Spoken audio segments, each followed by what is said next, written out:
নমস্কার, আমি সংযুক্তা। আপনারা দেখছেন ইউনিফ্লাই নিউজ বাংলা। আজকের বিশেষ খবর, চড়ক পুজো উপলক্ষে বিভিন্ন দেবদেবীর সাজে মালদা শহর ঘুরে অর্থ সংগ্রহ করল গাজন শিল্পীরা। এক মাস সংযমের পর চৈত্র সংক্রান্তিতে অনুষ্ঠিত হয় চড়ক উৎসব। এদিন সকালে নানান দেবদেবীর সাজে হাতে রকমারি অস্ত্র ও মানুষের খুলি নিয়ে হাজরা নৃত্যে অংশগ্রহণ করে তারা।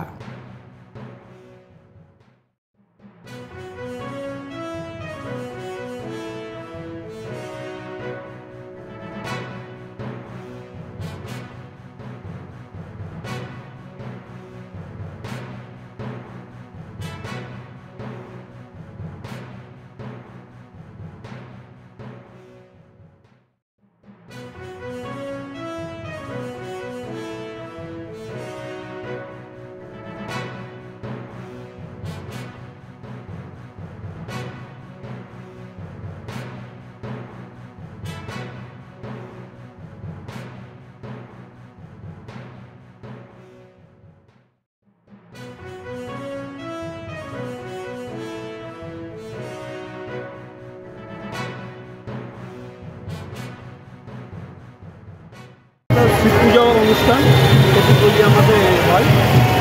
দীর্ঘদিন ধরে আমরা এই শিব পূজা করে আসছি।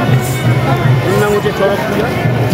বিকালবেলা করে ওই শীতে পঙ্ক্তি লাগিয়ে গাছের পুজো করতে, তারপরে দর্শকদের অনুরোধে আরও কিছু খেলা দেখাবে আমার কমিটি। দেখে এইভাবে করে তোমাদের পুনরায় আনন্দ দিয়ে আমার বক্তব্য এখানে আমি শেষ করব। সাথে থাকুন, দেখতে থাকুন ইউনিফ্লাই নিউজ বাংলা। দেখা হচ্ছে পরের খবরে।